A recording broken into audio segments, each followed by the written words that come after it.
La periodista Ginette Bedoya, ganadora del Premio Mundial a la Libertad de Prensa Guillermo Cano UNESCO, quien hoy dirige ese movimiento que les ha hecho tanto bien a las mujeres llamado No es hora de callar, acaba de desistir de que la Fiscalía continúe haciendo investigaciones sobre su caso.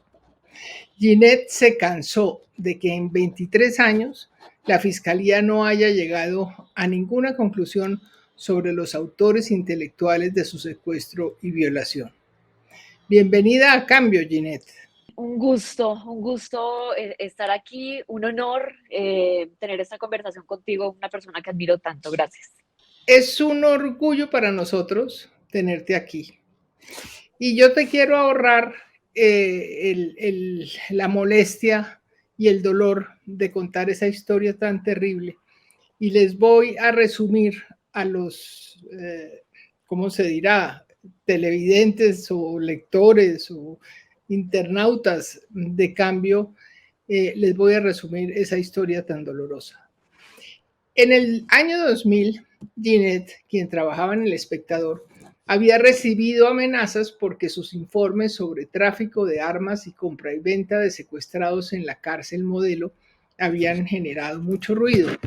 Entonces, por recomendación de funcionarios de inteligencia de la policía, el 25 de mayo de ese año, acudió a la prisión en compañía de un fotógrafo y de Jorge Cardona, el editor legendario del Espectador.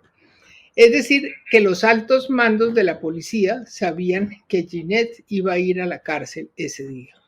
Su propósito era hablar con el jefe paramilitar de la cárcel para ver si era posible que cesaran las amenazas que le estaban haciendo. Para ese entonces, ella y su mamá ya habían sido víctimas de un atentado.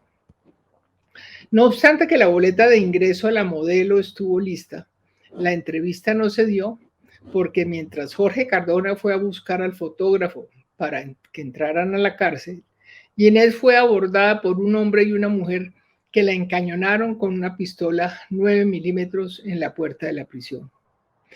Luego de pasar frente a una patrulla de policía, fue llevada a un sitio cercano, golpeada y después de una larga travesía en la que afrontó toda clase de torturas, fue violada masivamente en un lugar donde había uniformados. Después fue abandonada casi muerta en una carretera. En el trayecto le repitieron que todo eso se lo hacían para que la prensa escarmentara porque los periodistas se metían donde no debían. Sobre el proceso, algunos periodistas allegaron pruebas e hicieron grabaciones a autores materiales en compañía del CTI de la Fiscalía. Pero después se perdió parte del expediente y el proceso estuvo paralizado nada menos que 11 años. La investigación solo se reactivó cuando la Fundación para la Libertad de Prensa denunció el caso ante la Comisión Interamericana de Derechos Humanos. Muchos años después, gracias a investigaciones periodísticas y declaraciones de paramilitares, se estableció que quienes les habría pedido a esos delincuentes que secuestraran a Ginette habría sido nadie menos que el exgeneral de la policía, Leonardo Gallego, quien en esa época del secuestro y violación de Ginette era el director de la Dijín. Gallego ha negado ante los medios que él haya tenido que ver con eso. Sin embargo, después de semejante inculpación, nada pasó y la investigación siguió congelada. Pero cuando la asumió la Corte Interamericana, esta declaró que Colombia era responsable por la violación de diversos derechos de Ginette Bedoya, incluida su integridad y libertad personal, su honra, su dignidad y su libertad de pensamiento y expresión. La Corte estableció, pues, la responsabilidad del Estado colombiano, pero en lugar de pedirle perdón a Ginette y de brindarle una reparación, recusó a los jueces y se retiró de la audiencia. Eso ocurrió en el 2021. Ginette, ¿qué ha pasado desde entonces en ese caso que, como tú has dicho, te acabó la vida? Patricia, pues ha sido Ha sido un camino largo, digamos que cada ciclo después de que ocurre algo o con la Fiscalía o en este caso con la Corte Interamericana, viene nuevamente un proceso que yo esperaría que fuera como el proceso final, pero por el contrario sigue siendo difícil, sigue siendo tormentoso, doloroso, revictimizante. Algo que la gente no tiene en el radar es que uno creería que cuando hay una sentencia de la Corte Interamericana, como que ahí ya se cierra un capítulo y uno puede definitivamente volver a arrancar su vida y no es así. Una cosa es la sentencia, pero otra cosa es las obligaciones que el Estado cumple después de las órdenes que recibe. Y en este caso, en los 2 últimos años, precisamente el pasado 18 de octubre, se cumplieron 2 años de la sentencia de la Corte. Yo creía que las investigaciones en la Fiscalía iban a avanzar, que las medidas de reparación que ordenaron los jueces de la Corte Interamericana se iban a cumplir y prácticamente todo está en cero. No hemos avanzado nada, la Fiscalía inoperante, la Fiscalía alimentando aún más la impunidad, eh, las medidas de reparación están frenadas, una burocracia que lamentablemente me duele mucho además que ocurra en este gobierno que ha tenido como lema, que es el gobierno del cambio. Eh, han sido 2 años muy difíciles, que creía yo que iban a empezar a destrabar todo este proceso, pero básicamente seguimos en el mismo punto, Patricia. En entrevista que el fiscal le dio al Tiempo ayer, dice que deberías estar agradecida con esta fiscalía, más o menos, porque esta sí ha funcionado a diferencia de las otras. ¿Qué le respondes? Que yo creo que los fiscales deberían sentarse un momento, ponerse la mano en el corazón, pero sobre todo en la ética profesional, y que contesten realmente si esta fiscalía sí ha hecho algo por este proceso, o que con pruebas demuestren qué es lo que han hecho y si lo han hecho bien. Yo creo que mis abogadas y yo tenemos muy bien enumerado cada uno de los puntos de lo que ha ocurrido en este proceso judicial, de lo que se ha avanzado y no se ha avanzado, y recordarle al señor fiscal Barbosa que lo poco que se ha avanzado ha sido gracias a mí, a que yo he investigado, a que yo he puesto las pruebas, a que hemos hecho todo el proceso que le corresponde a sus investigadores y a sus fiscales y no a la víctima como en este caso. Yo tengo que decir que hace algunos meses, hace algunas semanas me encontré con el fiscal general y él me dio su palabra que antes de dejar la fiscalía mi caso iba a quedar solucionado. No sé si fue la emoción del momento de nuestro encuentro o siguen siendo las promesas que no solamente él me ha hecho, sino todos los fiscales generales que han pasado por ese cargo, pero es muy iluso pensar que en 6 meses se van a tomar acciones que no se tomaron en 23 años. Y si realmente la fiscalía va a dejar cerrado mi caso antes de que termine este periodo, pues lo primero que debería hacer sería sentar en un estrado judicial a todos los autores intelectuales que participaron de estos delitos. Bueno, vamos por partes. ¿Qué investigaciones en concreto hiciste tú y le aportaste a la fiscalía, Ginette? Patricia, todo. Nosotros le entregamos las pruebas de todo lo que había ocurrido ese 25 de mayo, de con quiénes habíamos hecho, localizamos a la gente, hicimos todo el proceso de ubicar a esas personas que en ese año 2000 están ahí en la cárcel modelo, pero además una declaración tras otra declaración tras otra declaración fue lo que permitió que la fiscalía pudiera medio armar el rompecabezas de lo que había ocurrido en ese momento. La fiscalía se jacta de decir que esta investigación ha avanzado mucho. Yo les quiero manifestar que en mi caso hay implicadas más de 20 personas y solo 3 están judicializadas, que son autores materiales, todos paramilitares y ni una sola persona del Estado colombiano. Pues realmente yo no sé cuáles son los avances y en el tema de amenazas, peor aún. Yo creo que la intervención de la Fiscalía en la audiencia de la semana pasada ante la Corte Interamericana no solamente fue desastrosa, sino vergonzosa, que unos fiscales se atrevan a decirle al presidente de la Corte Interamericana en su cara que tienen identificados a quienes me amenazaron, que tienen identificados de dónde salieron las amenazas, pero que es muy difícil capturarlos o judicializarlos porque están esperando a ver si algún día entran a Colombia para poder hacer ese procedimiento. Muy bien, les contestaron los jueces de la Corte que existe un mecanismo que se llama Interpol y que no sabemos por qué después de tantos años no se ha emitido una circular para capturar a estas personas. Entonces, pues Patricia, realmente a la Fiscalía yo no tengo nada que agradecerle. Esas personas que te han amenazado están fuera del país. Según la Fiscalía, sí. Hace 6 meses leí en los archivos, después de 23 años de ocurridos los hechos, por fin entiendo que llamaron a declarar a uno de los vigilantes de la cárcel, Marco Javier Morantes. ¿Qué ha pasado después de eso? Eso fue en mayo. Esa es otra de los avances que la Fiscalía muestra como el gran avance, pero volvemos al punto de lo que yo he aportado. Yo identifiqué a este guardián en el año 2011 en un reconocimiento fotográfico después de tantos años. Le entregamos las pruebas a la Fiscalía y el procedimiento fue mal hecho y por eso en ese momento se invalidó el proceso. Imagínate, te estoy hablando de hace 10 años, Patricia. Y ahora la Fiscalía lo muestra como el gran avance, cuando esa era una pieza que teníamos desde hace muchísimos años. Pero además, en el caso de Javier Morantes Pico, hay que decir que él es el eslabón más débil de toda la cadena de corrupción y de agentes del Estado que participaron en mi secuestro. Este guardián era quien estaba en la puerta, fue la persona que me abrió la puerta y quien me tuvo ahí distraída un tiempo mientras se organizaba todo para que me secuestraran en la puerta de la cárcel. Así que en este momento estamos en el proceso de juicio con él. Eh, eh, Confiamos en que el proceso que ha hecho la fiscalía pues lleve a que esta persona sea condenada, pero realmente ha sido un proceso con muchas falencias y ese es lo único que la fiscalía tiene para mostrar en ese momento porque no ha avanzado nada más.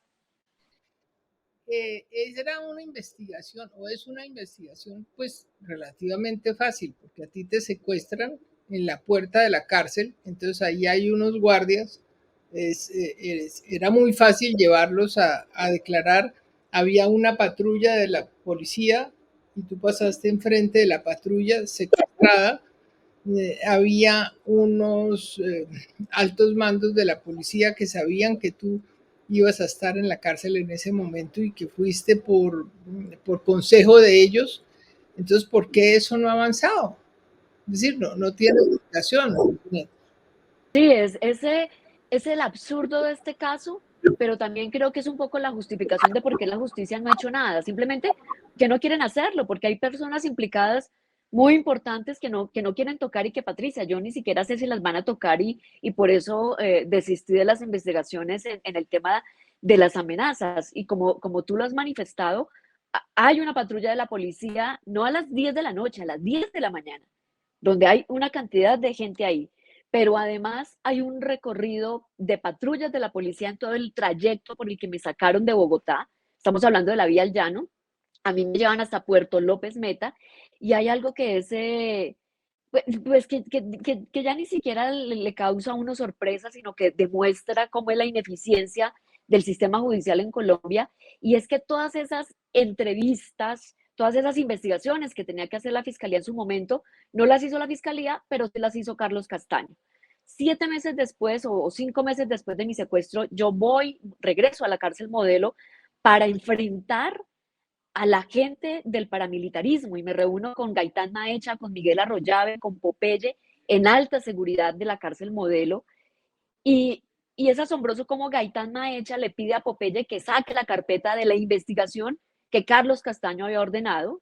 O sea, estoy hablando de Carlos Castaño, uno de los peores criminales de este país, pero él dirigía la investigación. Y Popeye sale de su celda con una carpeta AZ y ahí estaban todas las entrevistas que el mismo Carlos Castaño le hizo a todos los policías que estaban en ese trayecto de la vía al llano, algunos guardianes de la cárcel Modelo, porque Castaño además los hizo llevar hasta su campamento en Tierra Alta, Córdoba, y allí estaba todo eso muy bien organizado. La conclusión de la investigación de Carlos Castaño pues fue que efectivamente alguien de la policía había participado, pero que no tenía mayores elementos y ahí quedó todo el tema. Pero esas son las cosas ilógicas de este caso que uno dice, ¿cómo es posible de que ocurra y que pasen tantos años y que ningún fiscal tenga la gallardía de agarrar todos esos elementos y poder entregar algo de poca verdad al menos sobre lo que ocurrió ese 25 de mayo del 2000? Pregunta, ¿por qué Carlos Castaño se embarca en esa investigación? ¿No se supone que estaban metidos en eso, de ellos como paramilitares? Cuando ocurre todo, nosotros habíamos recibido amenazas antes de mi secuestro, ya habían llegado amenazas al espectador, y justo el día de mi secuestro, Carlos Lleras de la Fuente, quien era el director del espectador, publica el editorial del espectador increpando a Carlos Castaño, diciéndole que sabe que él está amenazando a sus periodistas. Eso sin sospechar, Patricia, que justo ese día me iban a secuestrar. Y luego del secuestro, sé que el doctor Lleras tiene una conversación con Carlos Castaño vía telefónica y le dice, dígame si usted fue el que ordenó el secuestro de Ginés Bedoya. Y ahí es donde empieza toda esta, digamos, como toda esta investigación extraoficial que hace la Casa Castaño, bueno, Carlos Castaño como tal, sobre los hechos de ese 25 de mayo, porque el espectador directamente lo señalan a él como el responsable. Castaño le dijo a Carlos Lleras que él no tenía que ver directamente en el secuestro y violación tuya. Sí, él en esa comunicación con el doctor Lleras le dijo que él no lo había ordenado y precisamente por eso es que él toma la decisión de empezar a indagar qué fue lo que ocurrió. Yo te puedo decir tantos años después, porque Jorge Cardona y otros colegas míos empezamos a investigar nosotros mismos qué había ocurrido, y yo he hablado con una cantidad de paramilitares en todos estos años, pero algo que yo tengo claro hoy es que esa orden no vino por el ala de Carlos Castaño, sino de Vicente Castaño. Toda la orden sale de la casa de Vicente Castaño, de Miguel Arroyave, de don Mario, que era una de los alfiles de, las manos de la mano derecha de Vicente Castaño, y que son además los creadores del bloque capital aquí en Bogotá, de las autodefensas, del paramilitarismo. Y en ese sentido, pues yo creo que medianamente Castaño tenía la razón en decir que él directamente no había dado la orden, pero obviamente sí eran sus hombres o fueron sus hombres los que participaron. Esas investigaciones de Castaño que tenía Popeye, ¿en algún momento llegaron a la fiscalía? Cuando yo salgo de esa reunión allí en la cárcel Modelo, inmediatamente busco al fiscal que en su momento tenía la investigación y le narro absolutamente todo lo que ocurrió. Además, porque yo no fui sola, fui con 3 personas más del espectador. 2 de ellas participaron en esa reunión, 2 colegas míos estuvieron en esa reunión con Popeye y con Gaitán Maecha y todos estos criminales que estaban ahí en alta seguridad de la Modelo. Le entrego absolutamente toda la información a la fiscalía y no pasó nada, Patricia. No hubo un allanamiento a alta seguridad, el fiscal no tomó acción, no llegaron hasta las celdas de Gaitán Maecha, de Miguel Arroyave, de Popeye, para poder conseguir esos documentos. La fiscalía no hizo absolutamente nada. Ginette, tú has dicho en varias oportunidades que el general Gallego es la persona o es el autor intelectual de este horror. ¿Por qué lo has dicho? ¿En qué te basas? Mis afirmaciones se basan en lo que está en el expediente judicial, Patricia. Lo que he dicho reposa en el expediente judicial. Hay más de 7 personas que han hablado directamente de Leonardo Gallego como autor de los hechos de los que fui víctima, y en repetidas oportunidades le hemos pedido a la fiscalía que por favor actúe teniendo en cuenta que hay tantas declaraciones. Popeye lo mencionó, los 3 paramilitares que están condenados por mi caso lo mencionaron, testigos que fueron llamados a declarar al proceso lo mencionaron, pero nunca ha ocurrido nada. De por sí, el juez que emite la sentencia contra los paramilitares que participaron en la violación ordena que se le compulsen copias para que se investigue a Leonardo Gallego. Te estoy hablando de hace más de 7 años y no ha ocurrido nada. O sea, no ha habido poder humano de que la fiscalía lo logre sentar al menos un día para escucharlo. Y lo ha citado 3 veces y las 3 veces este señor se ha negado a ir.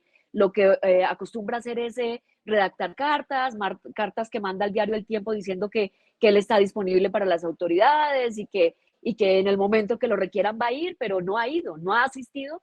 Y tú sabes que cuando la fiscalía lo cita a uno, si uno no va, inmediatamente tiene el siguiente citatorio y si no, uno no va, lo conducen para que uno dé su declaración. Increíble, increíble. La Corte determinó, comillas, que no se ha podido determinar la autoría intelectual de los hechos ni los demás coautores que pudieran haber participado en los mismos. Y recordó que la investigación de casos complejos requiere dirigir los esfuerzos del aparato estatal para desentrañar las estructuras que permitieron esas violaciones, sus causas, sus beneficiarios y sus consecuencias. Esto no ha ocurrido en tu caso. Entonces, en conclusión, el Estado no ha querido moverse para descubrir a los autores intelectuales de estos hechos monstruosos. No ha querido tomar una acción determinante para establecer quiénes son los autores intelectuales. Todo se ha quedado en el hilo más débil de la cadena. En el proceso están mencionada una cantidad de gente, no solamente está mencionado el general Leonardo Gallego, hay otras personas mencionadas de las cuales no voy a dar el nombre teniendo en cuenta la reserva del proceso, pero hay otros oficiales mencionados también de la policía, algunos del ejército, y es increíble que en 23 años a ninguno lo hayan podido llamar, vuelvo y te digo, al menos hacerle una entrevista o tomarle una declaración. Para mí esa es una muestra clara de que el Estado y en concreto el aparato de justicia colombiano no tiene ningún interés de llegar a los autores intelectuales de los delitos de los que yo fui víctima. Y no solamente yo, Patricia, porque esto hace parte de una espiral de corrupción que en ese momento había en el país. No era solamente la corrupción que cometía la policía, que era la que levantaba a las personas, las secuestraba y luego se las vendía a las FARC, no era solamente las FARC que manejaban parte de la cárcel, no era solamente el paramilitarismo que entraba una cantidad de armas y las negociaba con el ejército, porque todos hacían parte de la misma olla corrupta. Así que mi caso no es el único. Hay una cantidad de víctimas que lamentablemente han quedado invisibilizadas en la total impunidad. Yo, como lo decimos coloquialmente, me he dado la pela de exponer, de salir, de denunciar, de buscar justicia, pero quiero decir que hay una cantidad de gente que no ha tenido esa oportunidad como yo de hablar y de poder acceder al sistema de justicia y que seguramente sus casos van a quedar en la total impunidad, pero sobre todo en el total anonimato. El general Gallego era, antes de dirigir la DIJÍN, jefe antinarcóticos, ¿verdad? Sí. Bueno, ¿qué interés podía tener el general haciendo de abogada del diablo para que a ti te pasara eso tan monstruoso? Es decir, que te secuestraran y te violaran y en algún momento tú dijiste que tú creías que lo que querían era matarte. ¿Qué interés podía tener ese general en eso? Sí, yo voy a dar un poco de contexto que fue el mismo que di en su momento en el juicio ante la Corte Interamericana, y es que para el momento de los hechos el general era coronel, el coronel Gallego era el director de la DIJÍN, y la DIJÍN era la que tenía parte de la inteligencia de lo que pasaba en la cárcel Modelo. Pero además había una organización muy grande de policías corruptos que se apodaban los calvos. Que creo que debes tener ese nombre en la cabeza porque era una organización de policías activos y retirados que se hacían llamar de esa manera y eran los que hacían los secuestros en Bogotá y en otras partes del país y tenían este negocio con las FARC, les vendían los secuestrados. Eh, y ellos podían acceder a los datos de las personas que secuestraban precisamente a través de todas estas redes de personas de inteligencia de la policía que en ese momento estaban activas y que participaban en el negocio. Eso por un lado, eso era lo que ocurría fuera de la cárcel, pero dentro de la cárcel había una red que manejaba la compra y venta de armamento. La cárcel Modelo era prácticamente la oficina para comprar y vender armamento en todas las cantidades que ustedes quieran, tanto para el paramilitarismo como para la guerrilla, como para la delincuencia común. Y en mis investigaciones, yo antes de mi secuestro, había llegado a ese punto de establecer que esta gran red donde participaban muchos uniformados activos y retirados, pues era prácticamente como un holding criminal. Y eso era lo que yo estaba investigando. Yo, más allá de eso, no puedo afirmar nada más porque es de lo que yo tengo conocimiento, es de lo que a mí me consta y de lo que tengo pruebas. El resto que vincula al general Gallego, pues está relatado en la boca de quienes dicen trabajaron con él y hacían parte de su estructura y eso ya está consignado directamente en el proceso judicial. Pero lo que yo te puedo decir es que en ese momento, estoy hablando del año 98 al 2001, había oficiales de la policía que entraban a alta seguridad de la cárcel Modelo, se reunían con los paramilitares, y pues inexplicablemente permitían que se moviera una cantidad de armamento que yo vi en su momento, que documenté y que pues ellos también lo veían y uno no entiende hoy cómo no se hacía nada, no se tomaban las acciones policiales y militares del caso. Claramente querían amedrentarte o inicialmente eliminarte o por lo menos amedrentarte a ti y a los periodistas, porque ellos decían que era que para que los periodistas se escarmentaran y no se metieran en lo que no les importaba. Eso era lo que te decían los secuestradores, ¿verdad? Yo tengo claro que a mí me iban a matar, la orden era matarme. Lo que a mí me falta de verdad, digamos, lo que yo quisiera en algún momento entender es qué pasa en ese lapso de tiempo en el que ordenan mi asesinato y en el que me secuestran. ¿Por qué se cambia la orden? ¿Por qué deciden llevarme para torturarme y para que pasara todo lo que pasó? Hay muchas cosas que hacen parte del proceso judicial y que no las puedes poner públicamente, pero para mí era claro que la orden era asesinarme. Pero ¿en qué momento se dio esa orden de asesinarte? Los paramilitares que han declarado y uno de los que está condenado narran muy bien el tema y dicen que a ellos simplemente la estructura de Vicente Castaño les dijo que tocaba hacer una vuelta en Bogotá y uno de ellos llega aquí a Bogotá, le dicen dónde tienen que recoger el armamento, le dan la indicación, le dan una foto mía y hay alguien que está ahí en la puerta de la cárcel como pendiente de mi llegada porque él recibe una llamada y le dicen yo cómo estoy vestida. O sea, la seña es que cuando yo llegue a la puerta de la cárcel, él me mate, pero antes de que ocurra eso, recibe una llamada de uno de sus jefes y le dicen que la orden ya no es que me bajen, sino que me levanten. En sus términos, pues, que me lleven. Y ahí es cuando ocurre, pues todo lo que ya se sabe. Hay muchas cosas que están detalladas en el proceso que no puedo contar acá porque hacen parte del expediente reservado, pero vuelvo y digo, para nosotros sí es claro que la orden era asesinar. En alguna parte del archivo que consulté dice que hay una relación entre tu caso y el de Jaime Garzón. ¿Cómo es eso?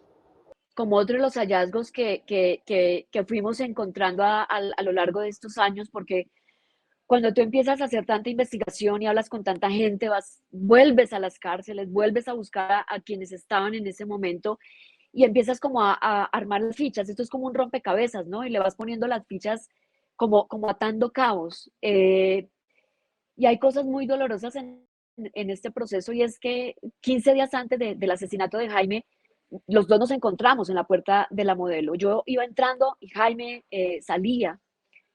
Eh, él salía de alta seguridad, él salía de reunirse con Gaitán Maecha y con Miguel Arroyave.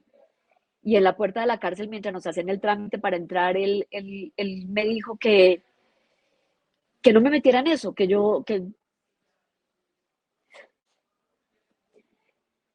perdóname, Patricia, es que es muy difícil volver a eso. Es muy difícil. Ay, Ginette, cuánto siento. No, es terrible. Jaime Celia me advirtió y me dijo, nosotros no nos estamos metiendo con ángeles. Me dijo, usted está muy sardina para que se busque esos problemas. Pelada, usted está muy sardina. No se meta con esa gente es mala. Y tuvimos ahí una conversación eh, y los dos íbamos al mismo lugar. Los dos, los dos teníamos el contacto con la misma gente y esa gente era la gente de Miguel Arroyave, de Gaitán Maecha, del paramilitarismo, de toda esta estructura criminal y corrupta que no solamente ordenó lo de nosotros, sino, te repito, lo de mucha gente que no tiene esa posibilidad de poder denunciar y de poder hablar. Eso debió ser como unos 8 o 15 días antes de que mataran a Jaime. A Jaime lo matan el 13 de agosto del 39, eso debió ser a comienzos de agosto, fines de julio, ¿verdad? Del 99. Eh, porque yo estaba, en ese momento había encontrado unos nombres que eran muy importantes de unos militares vinculados con un tráfico de armas. De por sí, en medio de todo este proceso también han matado a mucha gente, o sea, mucha gente que ha hecho parte del proceso y que ha entregado información.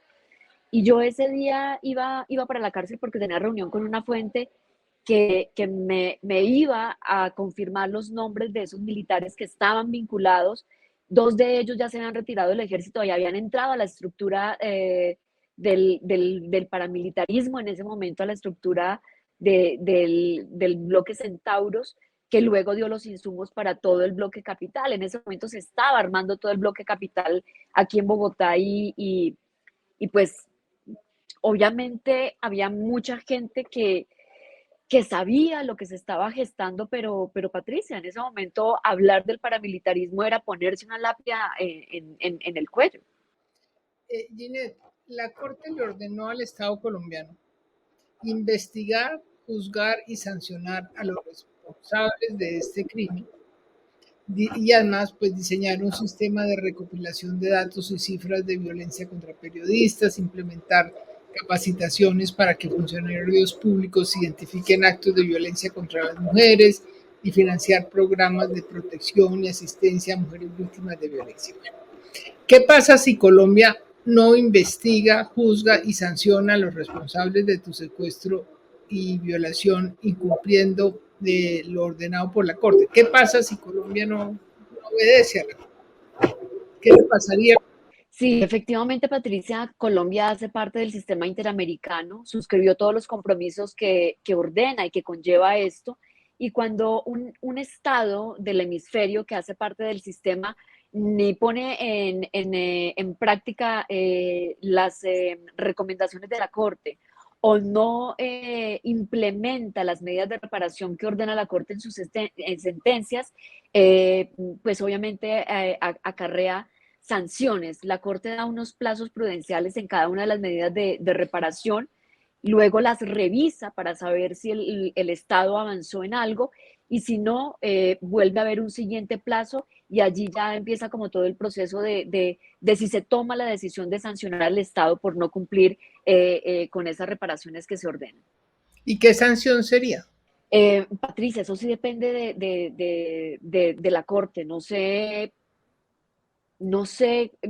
cuál es como la magnitud de las sanciones, pero recibir una sanción de un tribunal internacional, obviamente en el sistema de justicia, y no hablo solamente de la Corte Interamericana de nuestro hemisferio, sino a nivel global, pues deja al Estado como un violador de derechos humanos al nivel de países que han cometido hechos barbáricos como en África. Entonces, por eso siempre los estados que se suscriben, que tienen, que hacen parte del sistema interamericano, pues se cuidan mucho en el tema de cómo poner en marcha la implementación de estas sentencias. Sí. Tú has dicho que ahora tu batalla será lograr que se cumplan las exigencias de la Corte. ¿Qué piensas hacer para conseguirlo, Ginette?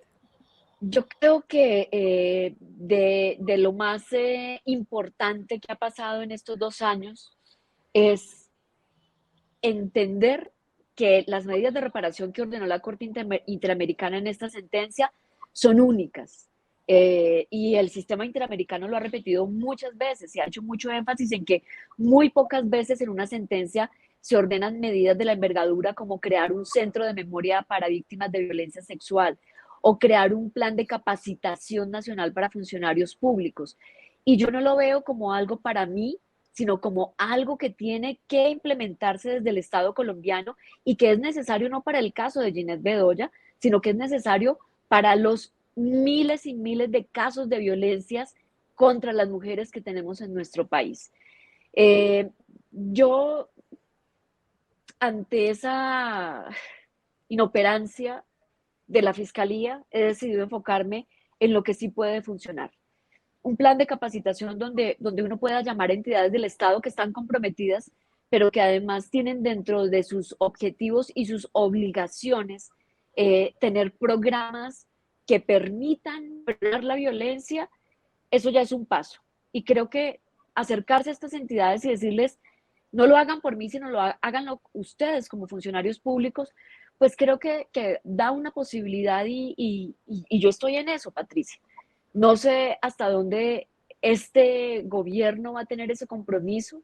Creo que hay muchísimos funcionarios que tienen el compromiso y tengo que ser justa y tengo que destacar eso, pero es que el funcionario solo no puede hacer el cambio. Esto es un todo, es donde todos los organismos y entidades del Estado tienen que sumar su parte para que esto sea una realidad. Y yo voy a seguir trabajando en eso. Eh, por ejemplo, y para algunos será muy paradójico, yo soy la vocera de la línea 155 de la Policía Nacional, porque creo en la policía como institución y porque creo que la policía tiene la responsabilidad de frenar las violencias contra las mujeres. Y si mi voz ayuda para que esa línea, que es una línea única nacional donde las mujeres pueden denunciar violencias, funcione, yo lo voy a hacer. Y es parte de lo que creo que tengo que hacer para que esta sentencia se cumpla. ¿Y ese centro de memoria ha avanzado algo? Lo que ha pasado con el centro de memoria es el mejor ejemplo de cómo uno no puede repetir y hacer lo que ha criticado tanto. Solo hasta hace 8 días, cuando vino la Corte Interamericana, se pudo firmar el decreto o la resolución de creación del centro de memoria, con unas fallas muy graves de por medio, eh, que yo creo que ni siquiera el mismo presidente estaba enterado de eso, y es que se hizo un evento público para anunciar un centro de memoria cuando ni siquiera se tenía la resolución firmada. Y en eso nos gastamos 6 meses, 6 meses de burocracia y de peleas internas para que entendieran que esto no es un favor para Ginette Bedoya, sino es una obligación con las víctimas de violencia sexual del país. Lo importante es que esa resolución está firmada y es lo único que hemos podido avanzar en esa medida de reparación en particular. ¿Qué sientes tú al ver que después de semejante horror que padeciste, horror cometido con la complicidad evidente de agentes del Estado, el Estado no se inmuta? ¿Qué sientes? Una desazón terrible. Yo estos días, estas semanas, he vuelto a un estado de tristeza muy complejo, porque te repito, uno cree que cuando tiene logros tan significativos como una sentencia de la Corte Interamericana, pues cree que ya prácticamente lo consiguió todo. Y cuando la tienes en la mano te das cuenta que no, que solamente es un papel. Y que solamente es un papel porque falta que el Estado se comprometa para que ese papel se vuelva algo tangible, o sea, que se vuelva realmente algo que beneficie a las víctimas. Entonces, inevitablemente se vuelve a caer en una tristeza muy profunda, además porque creo que estamos repitiendo los mismos errores. Uno no puede caer en la misma trampa que ha denunciado durante tantos años. Uno no puede replicar la misma burocracia que ha denunciado durante tantos años. Uno no puede estancarse en algo que simplemente necesita voluntad y acción, nada más. Ni siquiera te estoy diciendo que el Estado va a quedar en deuda por 100 años si pone en marcha estas medidas de reparación, no. Son medidas de reparación que además hacen parte de sus planes de gobierno que están allí. Entonces, pues esto lo deja uno en una tristeza muy grande y también vuelve a caer uno en no creer, en desfallecer, en creer en la gente porque, pues porque termina siendo todo muy indolente y además no permite que se pueda cerrar esto. Yo lo que pienso es si me voy a gastar otros 20 años, y si llego a tener 20 años en mi vida, 20 años más, en tratar de buscar justicia y vivir solamente en torno a lo que pasó el 25 de mayo del año 2000 y no poder salir de esa esfera de dolor también, porque la gente dice, ah, ya lo superó. No, superar la violación es imposible, Patricia.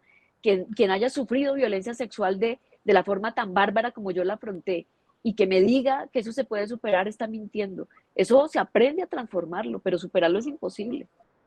¿Qué secuelas han dejado en tu salud y en tu psiquis estos episodios tan dolorosos, Jeanette? Ay, Patricia, todo, todo. A mí el secuestro me acabó la vida. Me dejó muchas secuelas de salud, muy complicadas, que, que agradezco haber encontrado en el camino médicos profesionales que me han ido ayudando, pero es muy fregado, es muy complicado porque es el otro peso que también tienes encima.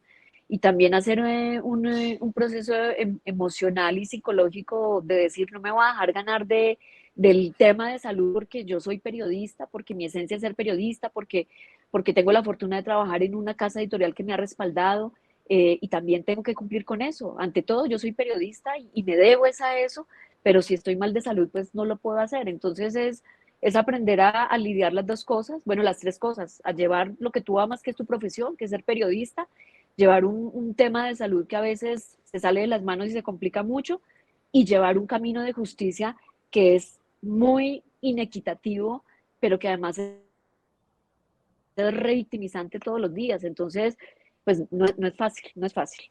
Y la salud se te complica, leí con insomnio, con dolores en la columna, ¿es eso? Sí, yo ahora mismo tengo un problema de columna complejo que obviamente pues que se exacerba con el estrés de todo esto.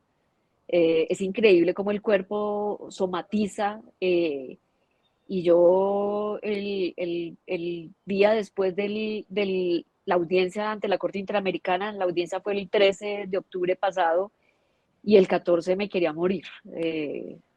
Mi columna no me respondía, los dolores terribles. Yo procuro no recurrir mucho a las inyecciones y a los medicamentos que son muy fuertes para controlar el dolor, pero me tocó. Pero aparte de eso es volver a caer en depresión, es como sentir que esto no va para ningún lado, es tener el dolor de cabeza encima, pero es también controlarlo porque, como te digo, yo tengo una responsabilidad en la casa editorial del tiempo y tengo que cumplir con ella. Pero también tengo que seguir respirando y tengo que vivir por mi mamá, por las mujeres que creen que yo puedo ayudarles. Entonces, no es fácil, no es fácil. ¿Qué pasó en esa audiencia del 13 de octubre? Pasó lo que yo no creía que fuese a pasar en este gobierno. Nos sentamos en una sala donde fueron casi 60 funcionarios del Estado colombiano, eh, y nos sentamos a escuchar mentiras de la Fiscalía, a escuchar mentiras de la representante jurídica del Ministerio de Comunicaciones y las Tecnologías, a escuchar ahí lo estamos haciendo, pero no sabemos cuándo. Es increíble porque esta es una oportunidad de oro, como se lo dije al Estado y como se lo dije a los jueces de la Corte Interamericana. La Corte nos ha puesto en las manos a nosotros como sociedad civil y al Estado una oportunidad única de poner en marcha una sentencia que le va a cambiar la vida a millones de personas, pero falta voluntad. Y es doloroso volver nuevamente a lo mismo, cuando crees que la cosa puede ser mejor, pero te sientas en una audiencia a escuchar las mismas promesas, pero además cosas que no son ciertas, pues es muy complejo. No puedo entrar en detalles porque como fue una audiencia privada, pues es reservado, pero lo único que te puedo decir es que escuché muchas mentiras en esa audiencia. ¿Qué le dices al general Gallego? Ay, Patricia, yo, yo llevo 23 años, no solamente buscando justicia para mí, sino buscando justicia para centenares de personas víctimas de todo ese entramado criminal que yo estaba investigando. El señor Gallego no solamente está mencionado en la fiscalía por mi caso, está mencionado por muchos casos. Las investigaciones nunca han avanzado. Yo le pido verdad. ¿Verdad? Y a las mujeres de Colombia, ¿qué les dices, Ginette? Algo que está claro en medio de este momento actual es que los seres humanos hoy somos más conscientes de que las mujeres hemos llevado la peor parte en medio de las confrontaciones armadas, que en medio de las guerras, las primeras que afrontan las consecuencias son las niñas, los niños y las mujeres, pero especialmente las niñas y las mujeres, y que Colombia no ha sido la excepción. Por un lado, un conflicto armado que ha marcado la vida de millones de mujeres y de niñas, pero por otro lado, una sociedad que ha tenido que afrontar un modelo machista, patriarcal, que nos ha llevado a no tener equidad, a no tener igualdad, a estar en desventaja en todos los sentidos dentro de la sociedad. Y aún así, las mujeres seguimos siendo la columna vertebral que sostiene a nuestras sociedades, que sostiene este país y que sostiene miles y miles de comunidades en los territorios más alejados de Colombia. Así que yo les digo, mujeres, que nosotras hemos sostenido este país durante siglos y que eso ha permitido que nuestra sociedad tenga un espacio destacado dentro de las sociedades a nivel global, y eso nos debe hacer sentir muy orgullosas, pero sobre todo nos debe hacer sentir orgullosas que lo hacemos por nosotras y por nuestro entorno. Así que no se callen ningún tipo de violencia que estén afrontando, no se callen ninguna injusticia que estén afrontando, porque ustedes son la columna vertebral de nuestra sociedad. Gracias, Ginette, por todo lo que has hecho por las mujeres de Colombia y gracias por tu valor. ¿Hay algo más que quisieras agregar? No, Patricia, decirte gracias porque yo tomé la decisión de tener este diálogo contigo, primero porque eres tú, porque has sido mi maestra, hemos sido compañeras de trabajo, colegas, y te tengo una admiración y un respeto enorme. Y solamente creo que contigo me sentiría cómoda hablando de esto, así que solo gracias, y a toda la audiencia, a todos los lectores, a todos los internautas que siguen a cambio, gracias también. Gracias a ti, Ginette. Te mando un gran abrazo.